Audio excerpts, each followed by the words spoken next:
Bonjour et bienvenue à ce bulletin de nouvelles de Télécœur de la semaine du 27 octobre. J'ai avec moi spécialement en studio Angéline Lesage. Bonjour. Bonjour. Donc, tu es venue nous parler de la grève du communautaire. Donc, qu'en est-il? Bien, la grève du communautaire, c'est un mouvement qui s'appelle le communautaire à bout. Donc, c'est un mouvement qui regroupe plein d'organismes de la Mauricie et du centre du Québec. C'est un mouvement qui a été commencé à Shawinigan. Puis c'est vraiment un mouvement qui part de la réalité du terrain où on constate des graves lacunes dans le financement, un manque de financement chronique depuis de nombreuses années, l'augmentation des demandes, donc puis un épuisement aussi des ressources qui sont sur le territoire, des organismes, des employés par rapport à ce manque de financement-là et l'augmentation de ressources. Donc, c'est un cri d'alarme qu'on lance pour que le gouvernement finance à la hauteur des besoins et des compétences et des services qu'on dessert. Parce qu'au quotidien, c'est pas tâche facile là, de travailler pour ces organismes-là et d'assurer leur survie. Exact. Souvent, c'est une mission, il y a autant d'organismes, des grandes missions qui vont être qu'on fait. On a beaucoup de compétences dans le milieu. C'est des employés. Là, on peut avoir parfois des conceptions erronées sur le communautaire, mais il y a des gens très qualifiés avec des bacs, avec beaucoup de compétences qui ne sont pas payés à la hauteur des services qu'ils font. Donc, c'est difficile. Là, parfois, là, on se dit, le mouvement qu'on veut dire, c'est qu'on n'est pas du cheap labor avec de l'empathie. On veut faire notre travail, on aime nos missions, on croit à ce qu'on fait, mais il y a l'épuisement, puis on a besoin là, d'avoir l'appui du gouvernement et le financement qui vient avec cet appui-là pour pouvoir accomplir notre mission. Puis, au final, bien, c'est la population qui paye, qui est perdant là, quand on ne finance pas bien le filet social. Là. Parce que ces employés-là, souvent, bien, c'est une vocation quasiment à travailler dans le communautaire. On le sait, le télécommunautaire aussi, c'est la même chose. Puis toi, tu travailles également au Centre d'action bénévole à Nicolet. Oui, exact. Exact. Et puis effectivement, c'est une vocation, on aime ce qu'on fait, mais il y a une fatigue qui s'accumule du manque de reconnaissance. Et même s'il y a une reconnaissance, bien, le financement ne suit pas cette reconnaissance-là. Donc oui, vous faites du bon travail, mais on ne va pas financer à la hauteur des besoins. Fait qu'à un moment donné, il faut que ça suive, que ça soit... on doit voir là, que le financement, on en a besoin. Là. Puis tu sais, c'est pas... c'est les populations qui payent là, au final là, pour ça. Là. Exactement, parce qu'on dit organisme communautaire, bien, vous êtes là pour la communauté. Oui, tout à fait. Effectivement. C'est pas le premier cri d'alarme qui est lancé. Il y en avait eu un aussi en 2024, si je ne me trompe pas. En fait, ça fait de nombreuses années qu'on en parle. C'est un manque de financement chronique depuis des années et des années.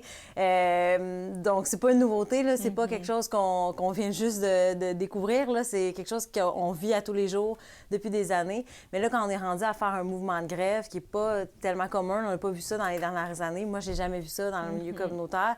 Bien, c'est parce qu'il est rendu -1 qu'il faut faire quelque chose. Là. À un moment donné, on peut pas continuer à maintenir les services à bout de bras sans avoir le financement. Puis c'est pas qu'on veut pas. Nous, on veut faire ces services-là, mais on a besoin là, ça n'arrive plus. Là. On n'arrive plus à arriver. Exactement. Ben oui. Arriver par les deux bouts, là, ça le dit.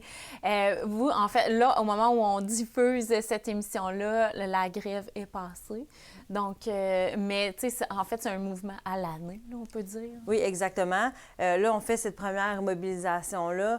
Le secteur de Nicolette s'est joint là, dans les semaines qui ont précédé la grève, quand on en a entendu parler, parce qu'on avait la même réalité, les mêmes enjeux. Mais c'est certain que si M. Legault n'entend pas ce qu'on a à dire puis ne répond pas, bien, il y aura d'autres mobilisations là, qui suivront, là, que je peux pas... j'ai pas encore les détails, mais c'est certain que ça va continuer parce qu'on n'a pas le choix. La coupe de service qu'on fait là, c'est pour démontrer les impacts qu'il pourrait y avoir à long terme, des impacts permanents. C'est pas pour faire... On veut que les gens restent en sécurité. Le but, c'est pas que personne soit en danger. Mais si on n'a pas plus de financement, malheureusement, il y a des services qu'on va devoir couper. Puis c'est des impacts permanents sur les gens. C'est ce qu'on veut démontrer. Là. Puis quel genre de service on parle? Bien, c'est plein de variétés de services. Il y a autant de services que d'organismes, là, mais ça peut être des services directs aux citoyens. Ça peut être de l'aide alimentaire, les comptoirs alimentaires, par exemple, des milieux de vie. Ça peut être, de notre côté, on a les services de dépannage, l'aide de Noël. Donc, c'est une variété de services de l'aide pour la santé mentale, pour les enfants. qui peuvent être touchés, là. Donc, c'est vraiment, ça va toucher toute la population, là. C'est quand même assez gros, C'est hein? ça. Ouais. Donc, c'est pour faire réaliser que le filet qu'on a créé avec le milieu communautaire, mais c'est une partie intégrante du filet social de notre société. Donc, on doit le financer à la hauteur des besoins, là. C'est ça, on parle souvent de filet social, c'est une belle image, justement. Ça représente quoi pour vous? Bien, par rapport à... Dans le fond, le filet social, là, c'est vraiment comme la sécurité, Oui. c'est ça qu'on... Oui, exact. Bien, en fait, le filet social, bien, on est une partie intégrante du mécanisme de tous nos services sociaux. Donc, si on enlève le milieu communautaire, bien, tout s'effondre, là. Tout est imbriqué, puis c'est un engrenage qui est bien rodé, mais qui doit être financé pour que ça fonctionne. Donc, s'il y a des organismes qui doivent couper des services, couper des ressources, où on a des employés qui sont épuisés, qui sont sous-payés, qui doivent faire affaire à leur service parce qu'ils n'arrivent pas à joindre les deux bouts, bien, ça fait pas de sens, là. Puis ça va s'effondrer, puis c'est pas ce qu'on veut, là. On veut une population qui reçoit les services qu'ils ont besoin. On veut pas trop de services, là. Non, ça, c'est sûr. Puis malgré l'essoufflement, la fatigue, est-ce que la participation est bonne? Oui, bien, on a des beaux retours de la population. On a des gens qui nous ont écrit pour nous dire « Je suis allée signer la pétition », puis j'invite les gens d'ailleurs à continuer à le faire, à signer la pétition sur le site. C'est about avec 2t.info. On a l'appui de la population parce que ce qu'on veut, le message passe, c'est que cette grève-là, ces mouvements-là, c'est pour les gens, c'est pour la population qu'on le fait. Donc, on a un bel appui, puis on veut continuer comme ça, là. Certainement. Et dans toutes vos démarches, en fait, la population est la bienvenue, justement, à participer. Ils peuvent aussi appeler les députés pour dire à quel point le milieu communautaire est important, que ça leur tienne à cœur. Ils veulent que Donc, c'est des démarches qu'on veut que le député aussi représente le milieu communautaire à l'Assemblée. Donc, c'est plein de petites choses comme ça aussi que les gens peuvent faire, en parler sur les réseaux sociaux, la pétition aussi. Donc, il y a plein de choses que les gens peuvent faire pour nous appuyer, là. Et vous, comment ça se passe du côté du Centre d'action bénévole? Bien, là, nous, de notre côté, bien, on s'est mobilisés toute la semaine avec d'autres organismes aussi. Donc, on travaille fort pour faire connaître le mouvement aussi. Donc, on espère là, que les gens répondent à l'appel. On a des bénévoles aussi qui participent, qui ont été présents aussi. Donc, c'est vraiment bien. On espère qu'on soit entendus. Certainement. On sollicite la population. Est-ce qu'on sollicite également les maires, les mairesses? Tout à fait, oui. Tout élu est le bienvenu. Tout le monde est bienvenu à prendre parole pour soutenir le mouvement. On est en période d'élection, donc c'est un bon moment aussi là, pour en parler, que c'est quelque chose qui est important parce que ça touche vraiment toute la population. Mais on invite vraiment tout le monde à appuyer le mouvement, là, ça dessert tout le monde aussi, là. C'est un bien commun. Bien, merci beaucoup, Angéline Lesage, qui était avec nous en studio. Merci d'avoir été là. Merci. Puis, on continue de notre côté avec d'autres reportages.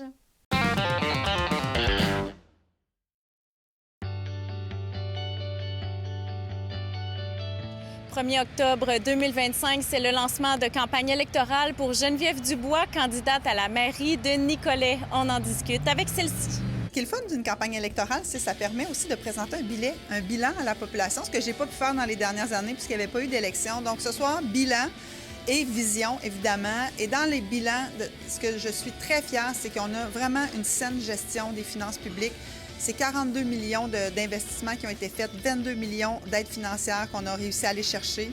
On a aussi une croissance soutenue, on le sait, à la ville. Donc, on a plus de 300 postes qui se sont ajoutés dans les dernières années, 16 logements abordables.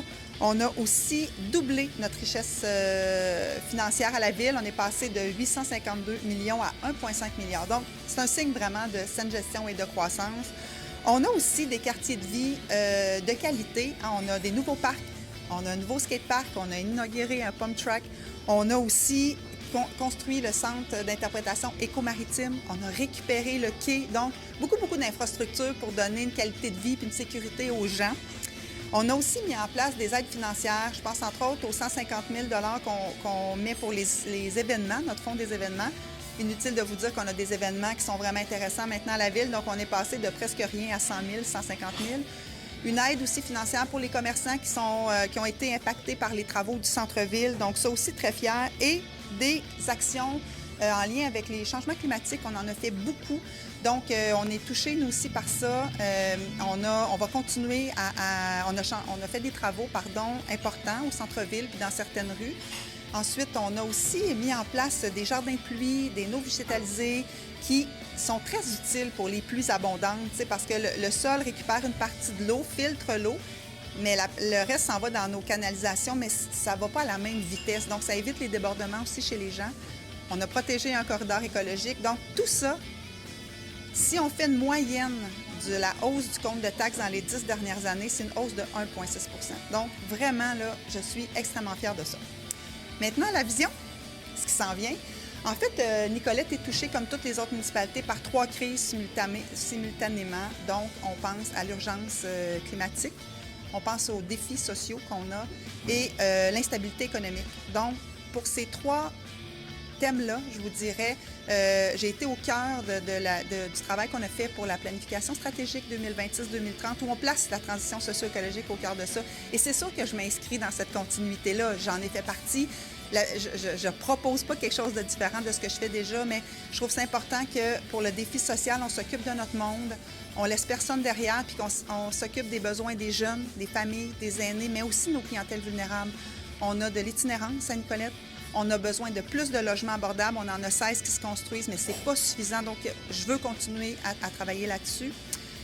Pour tout ce qui est changement climatique, on est en train de faire un plan de résilience au changement climatique. Il faut planter plus d'arbres. Les gens trouvent qu'on en a fait beaucoup, mais ce n'est pas suffisant. On va continuer à protéger notre territoire, protéger nos espaces verts parce que, je vous l'ai dit tantôt, on a des périodes de sécheresse, on a des périodes de grande chaleur qui vont augmenter. Donc, c'est important que chaque fois qu'on fait des réflexions, on s'assure qu'on verdisse pour diminuer les îlots de chaleur. Et en terminant le défi économique, bien, c'est sûr qu'on a aidé nos organismes. Et ce qu'on souhaite faire, c'est de mettre en place une société de développement économique qui va être en mesure de porter des projets vraiment structurants pour la ville, des projets audacieux, autant de tourisme, de développement économique, mais aussi d'immobilier. Donc, on pense que par ce bras-là, on va être capable d'aller chercher des nouvelles subventions, puis faire beaucoup plus, puis être arrimé aussi aux besoins de nos entrepreneurs. Donc, voilà ce que je propose aux gens pour l'élection du 2 novembre prochain. Qu'est-ce qui vous motive personnellement là-dedans, dans tout ça? Qu'est-ce qui vous anime? En fait, ce qui m'anime, c'est toujours l'intérêt collectif. Je travaille pour les gens, puis ça m'allume beaucoup, puis je trouve qu'on a fait de l'excellent travail dans les dernières années. Je suis vraiment, vraiment fière de ce qu'on a fait. Nicolette rayonne partout dans le Québec. On a travaillé fort aussi pour mettre en place un pavillon d'innovation agricole sur le terrain en face de terrain Cloutier, en face d'Hôtel de Ville. Un pavillon qui va s'intéresser parce qu'on a des terres agricoles à la ville pour faire de l'expérimentation, mais qui va s'intéresser aux cultures qu'il faut développer pour qu'elles puissent faire face au changement climatique, qu'on soit capable de peut-être électrifier aussi les transports. Et ça, moi, ça m'anime parce que oui, c'est bon pour Nicolette, mais ça va être bon pour tout le Québec. Donc, vraiment, cette idée-là d'être capable de contribuer ici, mais contribuer aussi plus grand, ça m'anime encore comme au premier jour.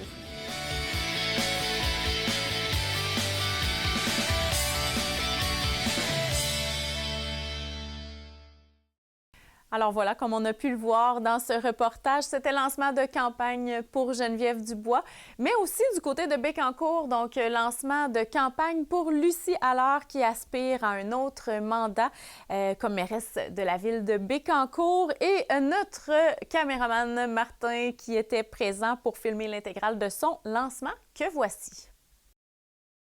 Bonjour, bonjour, messieurs, mesdames, bienvenue. Je me présente, Marie-Ève Michel, responsable des communications, citoyenne de Bécancour, secteur Saint-Grégoire. Je vous souhaite la bienvenue au lancement de la campagne électorale de Mme Lucie Allard, mairesse de Bécancour.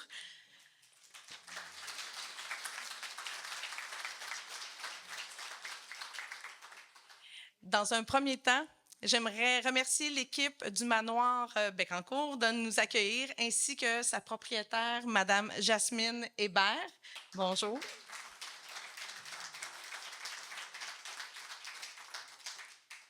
Jasmine est aussi conseillère municipale et je tiens à saluer la présence de conseillers présents. J'ai cru voir M. Marion Lamotte, Mme et Mme Annie Gauthier.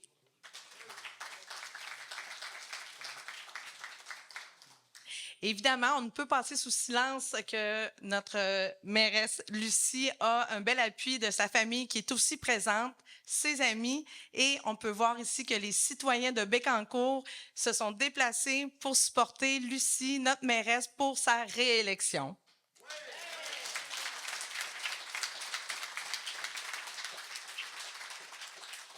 Je vais me présenter moi aussi. Je m'appelle Sarah Champoux, également citoyenne de Bécancour, secteur Sainte-Angèle. Je vais être responsable des réseaux sociaux pour la campagne. Et je tiens à préciser aussi que, en accord avec les valeurs environnementales de notre candidate, on a pris la décision de minimiser notre empreinte carbone en vous remettant là, à la fin de l'événement un carton où on vous invite à balayer un code QR pour que vous puissiez consulter notre communiqué de presse et le programme électoral qui vous sera dévoilé aujourd'hui.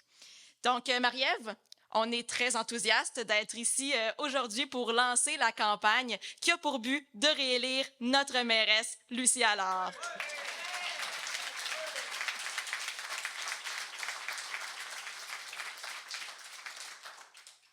Et on est tellement enthousiaste que quand on m'a approché pour me demander si je souhaitais faire partie de l'équipe à Lucie, ben ça a été une évidence que c'était oui.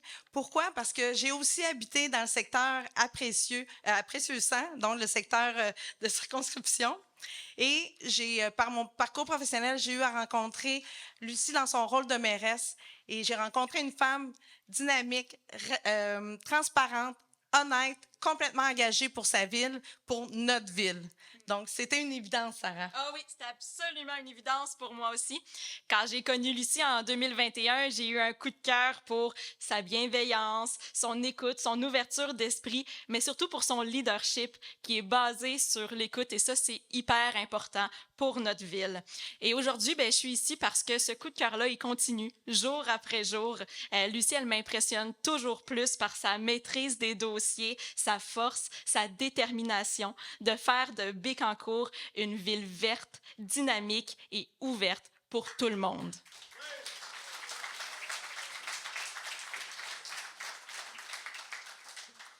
Et permettez-moi d'ajouter à tout ça les belles qualités de Lucie, ses qualités de gestionnaire. Parce qu'il y a 4 ans, quand Lucie elle a été élue comme mairesse de notre ville, on ne se doutait pas personne que les yeux du monde entier seraient tournés sur notre ville de Bécancour. Puis c'est arrivé tout ça, une filière batterie avec un lot de défis. Puis avec ses belles qualités, elle a relevé le défi avec brio. Donc encore une fois, bravo Lucie. Ah oui.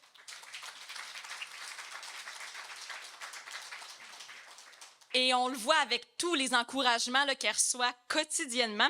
Et vous pourrez le constater par vous-même dans quelques secondes, finalement, quand je vais arrêter de parler. Les raisons qui mènent tant de personnes à soutenir Lucie et à croire que la vision de notre mairesse pour la ville est toujours la meilleure et qu'elle doit poursuivre son engagement envers Bécancour. Regardons ça en images ensemble. Pourquoi qu'on voterait pour Lucie? Bien parce que Lucie est à l'écoute des gens, des citoyens. Lucie, c'est une personne qui est très disponible, toujours, elle répond toujours présente lorsqu'on a besoin d'elle. Donc, let's go Lucie!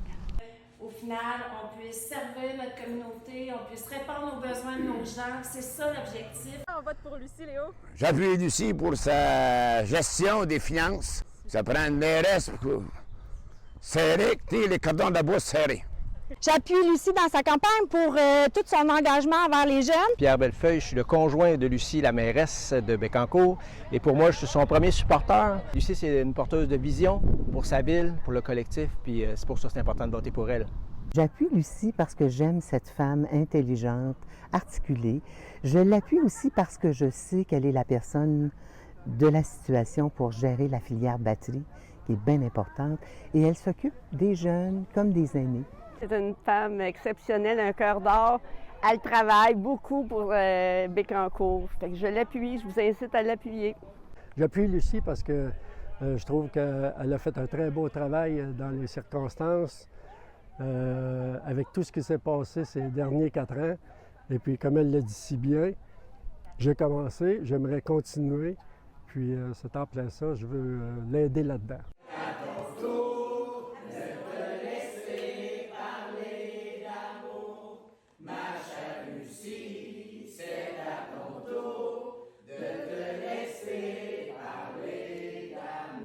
je t'aime.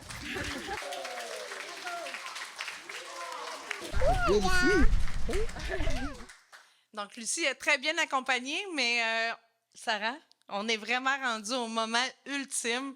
La principale raison de notre présence ici, on va dévoiler le slogan et le visuel de la campagne. Je vous invite à vous tourner vers votre gauche.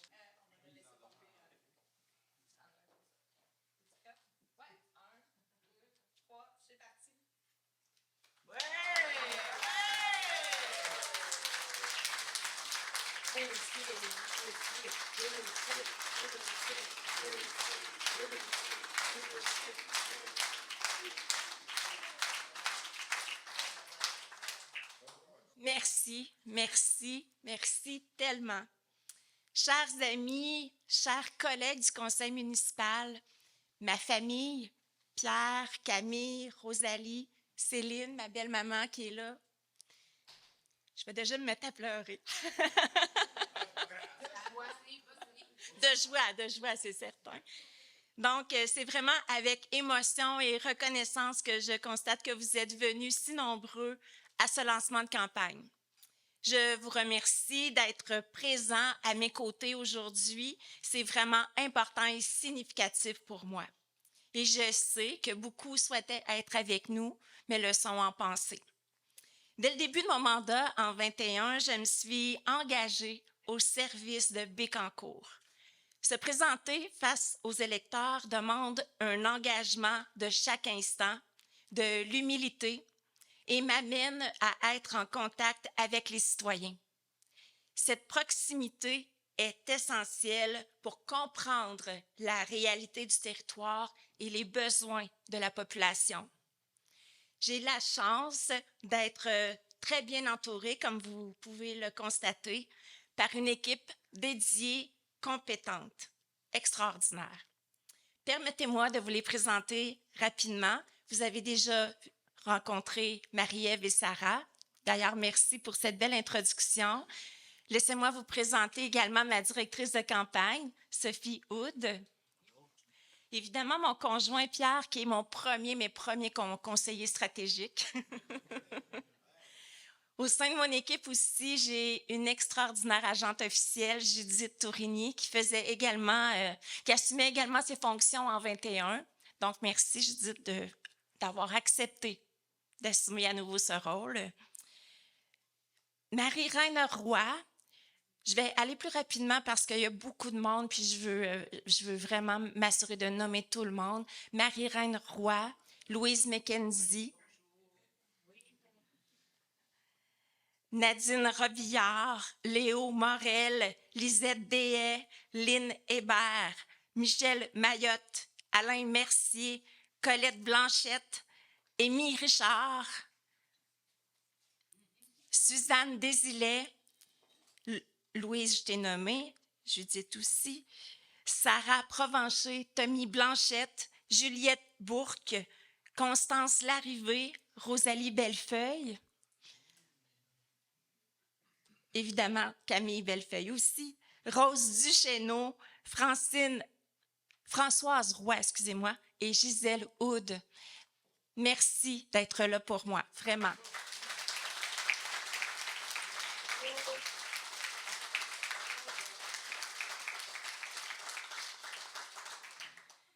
En 2021, je me suis engagée pour la qualité de vie et le développement de Bécancour.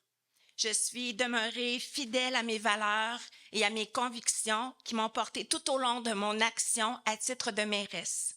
Ces valeurs et ces convictions continuent de m'animer. J'ai travaillé en concertation et en harmonie avec le conseil municipal, en collaboration avec l'administration municipale, à développer et à moderniser Bécancour. Je tiens tout d'abord à exprimer ma profonde gratitude à mes collègues du conseil municipal. Nous avons énormément appris et grandi ensemble. Nous avons eu des désaccords, mais surtout des accords. Et toujours, nous avons pris des décisions pour le bien commun pour les citoyens de Bécancour et avec les mêmes valeurs. Je suis prête à poursuivre cette belle collaboration et faire équipe avec les nouveaux élus. Je tiens également à remercier toutes les personnes qui œuvrent au sein de la ville. Toutes ces personnes contribuent à rendre concrètes nos décisions du Conseil. Certainement, tout n'est pas parfait, mais sachez que chaque personne qui travaille à la ville travaille avec cœur et au service des citoyens. Le conseil municipal est rigoureux, exigeant, car nous avons le devoir d'être à la hauteur des attentes de la population de Bécancour.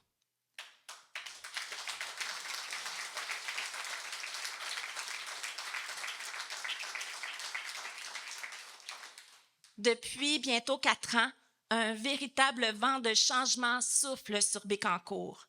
Mes actions ont été guidées par 2 grands principes: instaurer une gouvernance moderne, transparente et responsable, et placer les citoyens au cœur de chaque décision.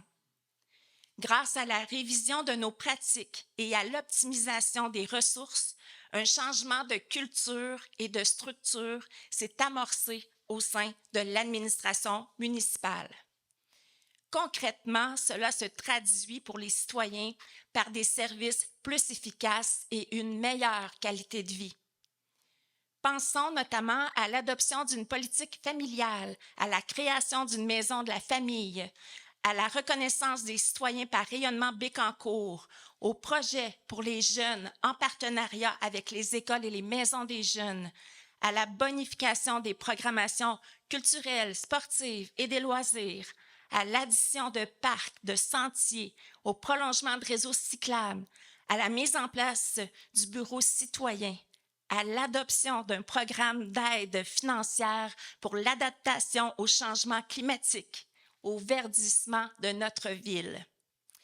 Bécancour vit une croissance historique avec, entre autres, le développement du parc industriel. Nous avons choisi d'y répondre avec un leadership proactif et positif, afin que cette transformation économique profite directement à la population de Bécancour. Pour chaque enjeu, que ce soit les emplois, le logement, la sécurité routière, les services de garde, les commerces de proximité, nous avons travaillé à mettre en place des solutions concrètes et durables. Pour bâtir ensemble Bécancour, nous avons consulté la population, procédé à la refonte complète du plan et des règlements d'urbanisme, adopté une charte pour une croissance humaine et durable de notre ville, lancé un vaste chantier d'accès logement Bécancour et tout récemment lancé un guide pour les promoteurs qui investissent et qui souhaitent développer Bécancour afin qu'ils puissent développer en harmonie avec les besoins de notre population.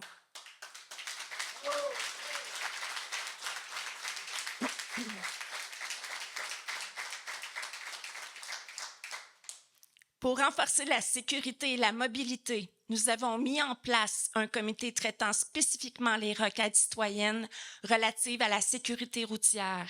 Nous avons travaillé étroitement avec le ministère des Transports, notamment pour le suivi des travaux du doublement de l'autoroute 55, de l'étude pour l'autoroute 30 et des nombreuses demandes de sécurisation des routes sous juridiction provinciale. Nous avons investi des sommes considérables dans l'entretien et l'amélioration de nos routes, de nos rues, des trottoirs, des glissières de sécurité et des traverses piétonnières. Nous avons multiplié les campagnes de sensibilisation de sécurité routière avec nos partenaires que sont la Sûreté du Québec et les contrôleurs routiers. Nous avons ajouté des radars de lecture de vitesse. Nous avons réduit la vitesse à plusieurs endroits. C'est pas toujours accepté de façon agréable, mais c'est vraiment nécessaire. Et sécuriser, évidemment, les abords de nos écoles. Pour être une ville plus résiliente et prévoyante, le plan des mesures d'urgence a été revu complètement, ainsi que le fonctionnement du comité Ville-Industrie, que sont les partenaires du parc industriel, afin de revoir les interventions et les communications en situation d'urgence. Pour un développement durable, nous avons débuté un inventaire complet de nos infrastructures afin d'en planifier les entretiens et les améliorations, car un rattrapage important après des années de sous-investissement est à faire. Nous avons procédé à la réfection de l'aréna, d'une partie de la centrale de traitement d'eau, débuté la modernisation des réseaux d'aqueducs et d'égouts. Nous avons également optimisé les ressources en sécurité incendie, dont l'achat d'un camion échelle, l'ajout d'une équipe de pompiers à temps complet.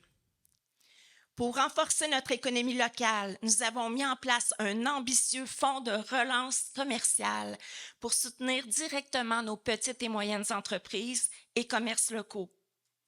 Nous avons réalisé 2 campagnes d'achat local avec la carte Hello, sans parler du grand retour de la navette fluviale, de nos circuits touristiques agro et industriels pour soutenir nos organismes récréo-touristiques durement impactés par les travaux sur le pont La Violette. Nous sommes devenus un modèle dans plusieurs domaines. Pensons à l'intégration de l'intelligence artificielle, du développement d'un jumeau numérique pour notre ville. Nous nous sommes ouverts sur le monde. Bécancour rayonne à l'international grâce à des partenariats stratégiques et à des interventions dans des forums mondiaux.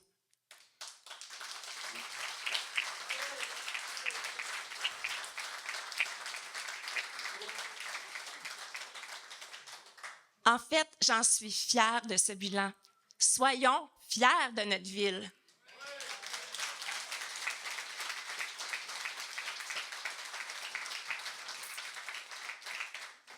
Mais vous le savez, beaucoup reste à faire. L'effort de redressement entrepris il y a 4 ans doit continuer.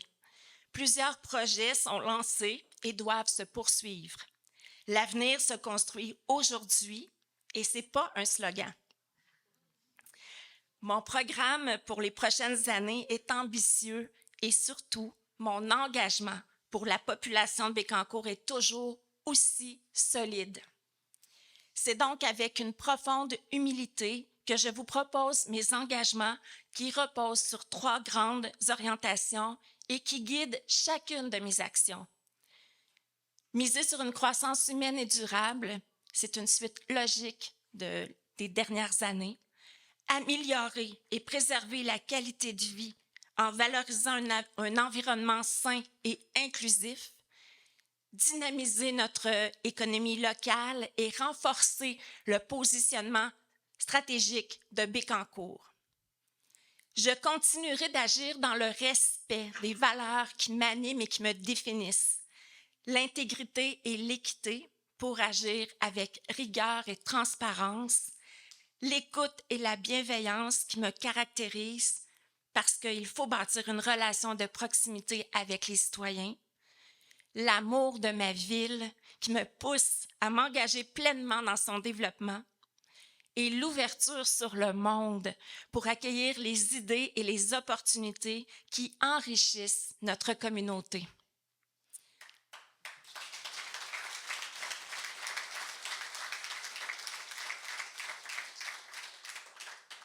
Mes décisions reposeront sur des principes clairs, soit d'agir de manière responsable, renforcer la qualité des services et favoriser des choix durables qui respectent notre environnement et soutiennent notre économie. Je prends aujourd'hui plusieurs engagements concrets. Tout d'abord, agir avec humanité, c'est-à-dire offrir des milieux de vie sains, sécuritaires et accessibles.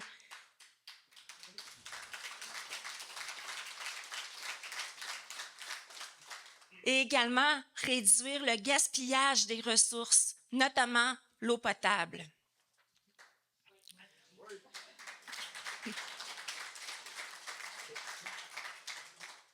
Deuxième engagement, se doter d'une politique sur l'habitation qui favorisera une offre de logements diversifiée, autant pour les familles, les aînés, les personnes seules, les personnes à mobilité réduite. renforcer l'accès au logement abordable, valoriser notre cadre bâti et préserver le territoire agricole.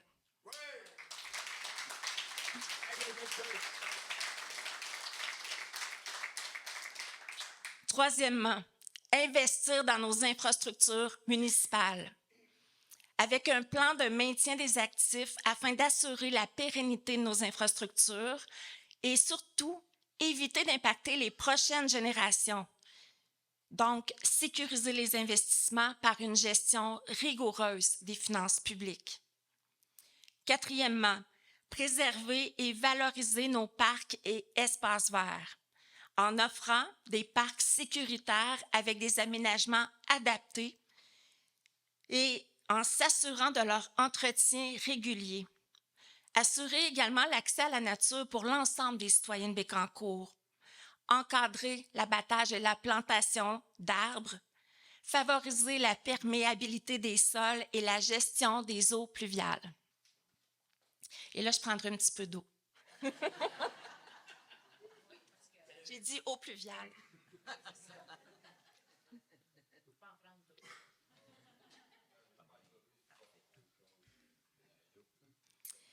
Vous êtes très attentifs, merci.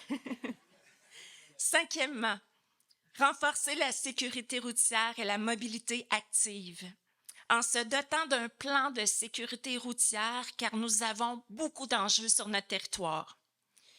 D'ailleurs, je tiens à réaffirmer mon engagement ferme à maintenir et soutenir toutes les actions nécessaires pour assurer la poursuite des travaux de doublement de la 55 et de la sécurisation de l'autoroute 30.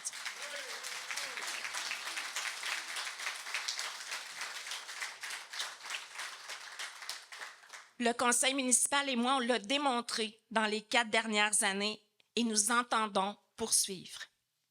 J'entends également poursuivre la mise en œuvre du plan directeur du réseau cyclable.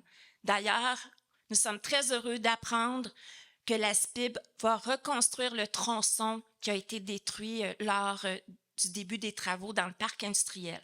Donc, c'est une excellente nouvelle pour les citoyens de Bécancour. 6e axe maintenant, stimuler l'économie locale avec le déploiement d'un plan de développement commercial afin de favoriser une plus grande desserte commerciale et de proximité et renouveler un programme d'achat local tel qu'on l'a connu avec Hello. Et 7e, faire rayonner Bécancour, notre ville, en mettant en lumière les initiatives citoyennes, en promouvant nos richesses naturelles, culturelles, industrielles et surtout humaines. Renforcer notre positionnement régional et continuer de favoriser le rayonnement de Bécancour à l'échelle nationale et internationale.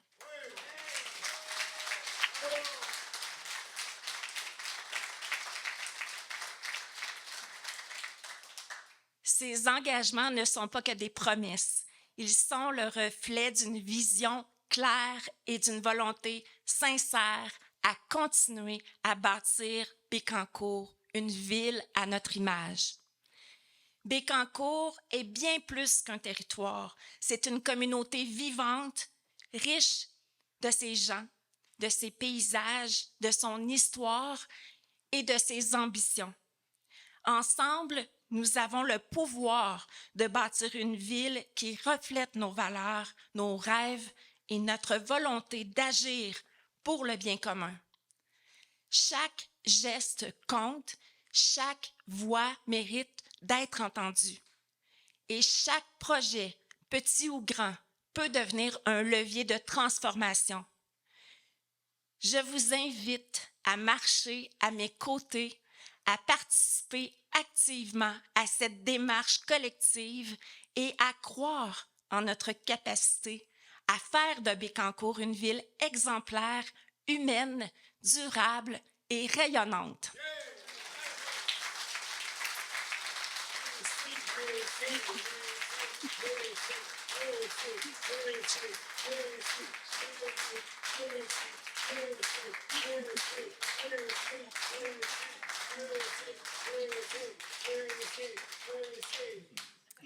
Merci Léo.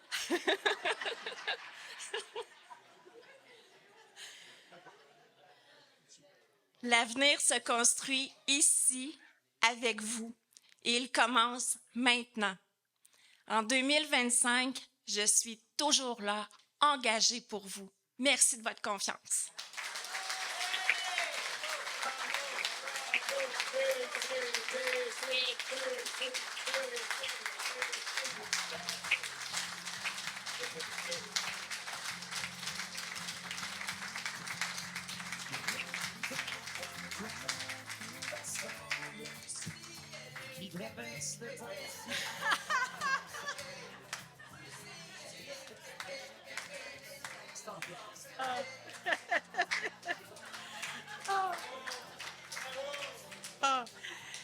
Merci beaucoup, Lucie. Quel beau bilan, quels beaux objectifs. Je pense que c'est sans aucun doute que tu as une belle équipe, tu as des supporters avec toi, puis pour la réélection de Lucie. Yes. Je vais conclure. J'ai 2-3 petites choses à rappeler.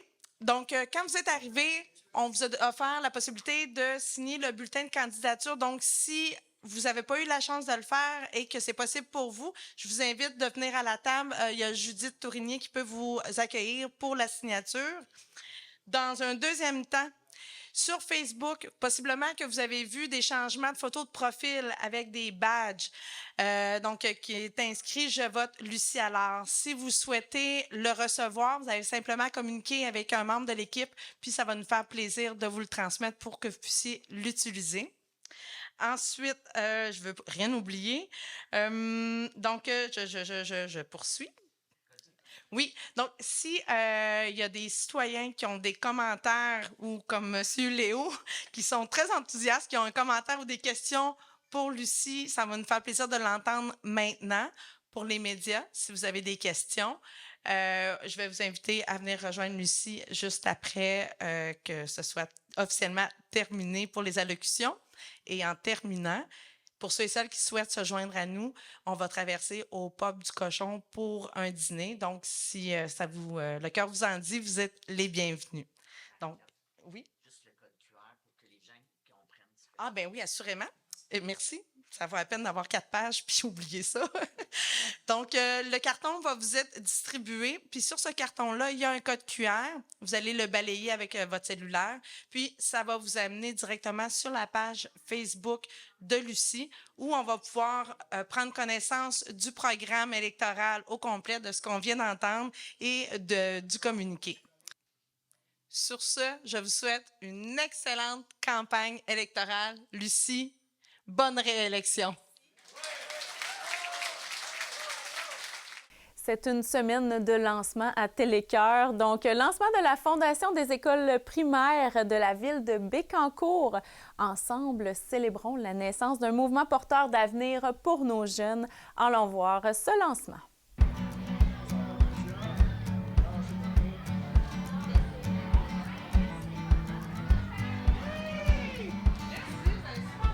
Bonjour à tous et à toutes. Mon nom est Victoria. Et moi, c'est Hubert. Nous sommes 2 élèves de 6e année de l'École alternative des Percils. Nous sommes heureux de vous accueillir aujourd'hui pour le lancement officiel de la Fondation des écoles de la ville de Bécancour.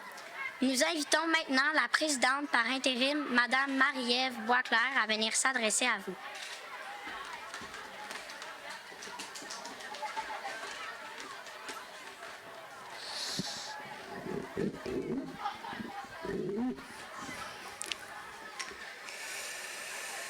Bonjour. C'est avec beaucoup de fierté que je prends la parole aujourd'hui comme présidente du conseil d'administration par intérim pour marquer le lancement officiel de la Fondation des écoles primaires de la ville de Bécancour. Notre fondation a une mission profondément humaine pour nos 7 écoles primaires de la ville. Soutenir et enrichir l'expérience éducative de nos élèves du primaire dans des projets qui leur tiennent à cœur. Les champs d'intérêt de la Fondation sont la culture, les sciences, technologies, les saines habitudes de vie, le bien-être, la persévérance et la réussite scolaire, l'esprit entrepreneurial, voire même offrir des bourses d'études pour des situations particulières. Aujourd'hui, nous posons une première pierre importante pour l'avenir de nos écoles et de nos jeunes. Et je tiens à remercier chaleureusement toutes les personnes qui ont contribué à cette mise en place, dont M. René Bérubé qui a initié la création et bien sûr notre formidable conseil d'administration. À vous tous, je lance cette invitation. Qui sera notre prochain président du conseil, président ou présidente du conseil d'administration? On est activement à la recherche de cette personne. Si vous connaissez des gens à nous proposer, nous sommes là avec plaisir. Notre fondation est supportée par Québec Philanthrope, donc vous pouvez la retrouver sur jedonne-en-ligne.org, aussi notre page Facebook Fondation des écoles primaires de la ville de Bécancour. Merci et longue vie à notre belle Fondation des écoles primaires de Bécancour.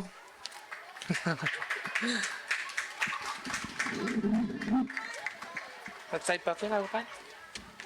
C'est bon, ça? Maintenant, une direction d'école viendra vous parler de retombées qu'aura la Fondation sur les élèves des écoles de Bécancour.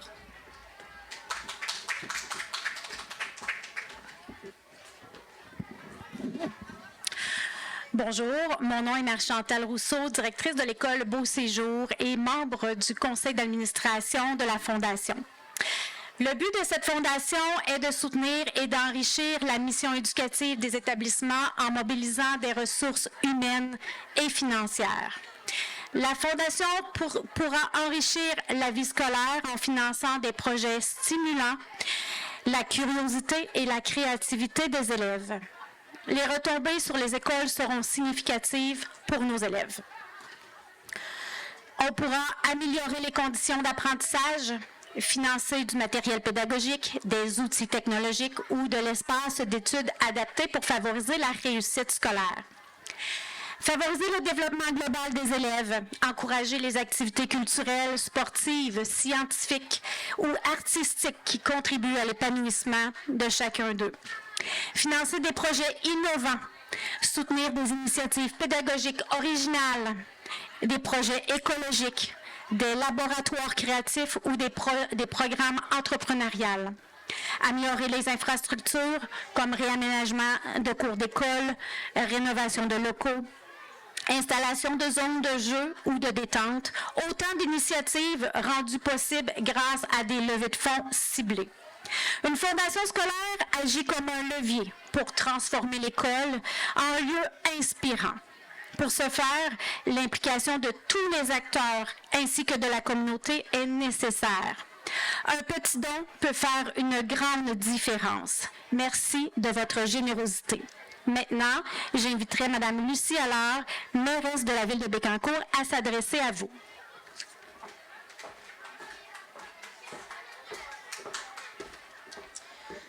Bonjour tout le monde. Seulement quelques mots pour vous dire à quel point c'est une excellente nouvelle aujourd'hui que nous apprenons avec la création de cette fondation pour les écoles primaires, pour les écoles en fait de la ville de Bécancour, de savoir que cette fondation va contribuer au développement du plein potentiel de nos enfants, que cette fondation aussi contribuera sûrement à leur réussite scolaire. C'est vraiment une excellente nouvelle.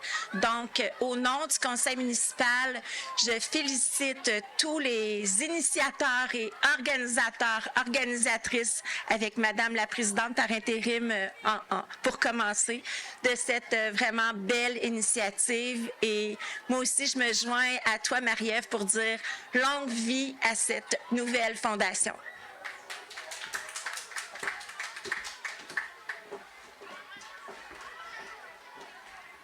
Pour souligner ce lancement, les élèves de 7 écoles de la ville de Bécancour assisteront au spectacle Oreo et Lunettes, inspiré de Roméo et Juliette, de la troupe Candidaton.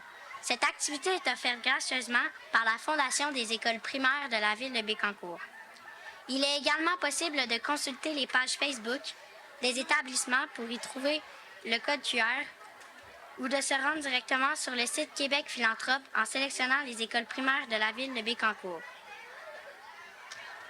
Merci pour votre présence à ce lancement. Nous vous invitons à faire des dons et à suivre les campagnes de financement à venir. Les parents auront toutes les formations et le lien via les infos parents des écoles. Merci de donner généreusement. C'est ce qui met fin à ce bulletin de nouvelles d'1 heure de Télécœur cette semaine. Merci d'avoir été là. Merci d'être là la semaine prochaine également pour un prochain bulletin. Et en attendant, n'hésitez pas à aller visionner toutes nos émissions. Nous en produisons une tonne car nous aimons tellement notre métier. Merci beaucoup d'avoir été là et on se retrouve la semaine prochaine pour un prochain bulletin.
Alors, je suis en compagnie de Donald Martel, notre ministre de l'Agriculture. Bonjour, Donald. Bonjour, Marie-André. Alors, de nouveaux défis qui t'attendent. Comment tu te sens? Ah, vraiment bien. C'est un honneur.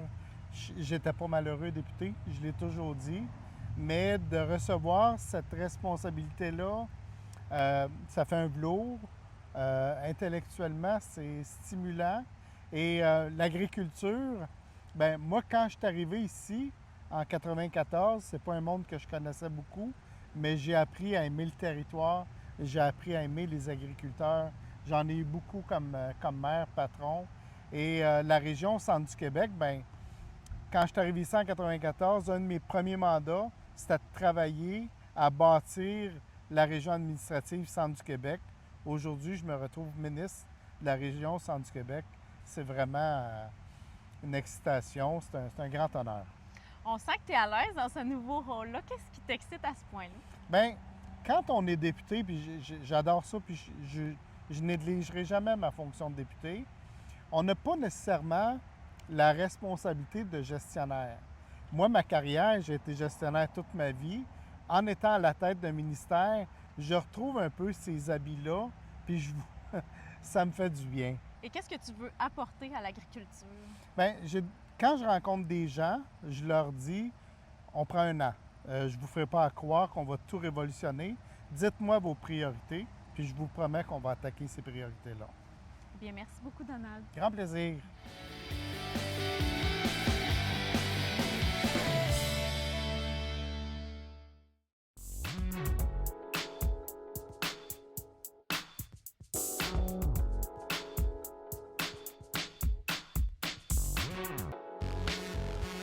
Bonjour, ici Marie-Josée Marino-Arnois pour l'émission Mon français, j'en prends soin. Aujourd'hui, je vous parle de la capsule qui portera sur comment la phrase est structurée. Comprendre et maîtriser la structure de la phrase est essentiel pour communiquer efficacement en français. En apprenant comment la phrase est construite, vous pouvez améliorer votre grammaire, votre syntaxe et votre capacité à exprimer des idées complexes. La structure de la phrase en français peut parfois sembler déroutante, mais avec les bonnes techniques et une pratique régulière, vous pouvez développer une compréhension approfondie de tous ces mécanismes. Dans cette vidéo, je vous guiderai à travers les éléments clés de la structure de la phrase, en vous offrant une explication concrète sur l'organisation des mots dans une phrase. Donc, je vais vous parler du sujet, du prédicat et du complément de phrase. Cette explication vous permettra de mieux structurer vos phrases de manière à ce que vos idées soient fluides et cohérentes et de permettre à votre communication d'être plus précise et élégante. Alors, plongeons ensemble dans les subtilités de la langue française. Le modèle de la phrase de base s'organise avec 3 constituants, le sujet, le prédicat et le complément de phrase. Le sujet et le prédicat sont des constituants obligatoires, ce qui veut dire qu'une phrase ne peut pas être complète sans ces 2 éléments. Le complément de phrase est facultatif, c'est-à-dire qu'il peut être retiré sans nuire à la compréhension. Toutefois, le complément de phrase apporte des informations précieuses pour préciser notre idée. Prenons la phrase suivante pour mieux comprendre le fonctionnement de la catégorisation des constituants. Mon cousin regarde la télévision durant la soirée. Faisons d'abord un premier classement. Nous vérifierons ensuite si notre hypothèse est la bonne. Je fais déjà l'hypothèse, donc, que ma phrase s'organise de la manière suivante. Sujet, mon cousin. Prédicat, regarde la télévision. Complément de phrase, durant la soirée. Allons vérifier mes hypothèses avec les manipulations syntaxiques. Il nous faut au minimum 2 manipulations syntaxiques pour vérifier si la catégorisation est juste. Voici 4 tests que nous pouvons faire pour identifier le sujet d'une phrase. Le premier test est l'encadrement. Il est possible d'encadrer par « c'est qui » le sujet. C'est mon cousin qui regarde la télévision. Le deuxième test est le remplacement par un pronom. Il est possible de remplacer mon cousin par le pronom personnel « il ». Troisième test, le déplacement. Étant donné que le sujet est un groupe obligatoire, le sujet ne se déplace pas. Il n'est pas possible de dire « regarde la télévision durant la soirée, mon cousin ». Même chose pour le quatrième test, l'effacement. Le groupe obligatoire ne peut pas s'effacer. Je ne peux pas dire « regarde la télévision durant la soirée » simplement. Voici maintenant les 4 tests que nous pouvons faire pour définir le prédicat d'une phrase. D'abord, lorsqu'il est question de prédicat, il est important d'identifier le verbe. Le premier test est l'encadrement par « ne pas ». Je pourrais dire « mon cousin ne regarde pas la télévision ». Le deuxième test est le remplacement par un autre temps. Prenons par exemple l'imparfait. Je pourrais dire « mon cousin regardait la télévision ».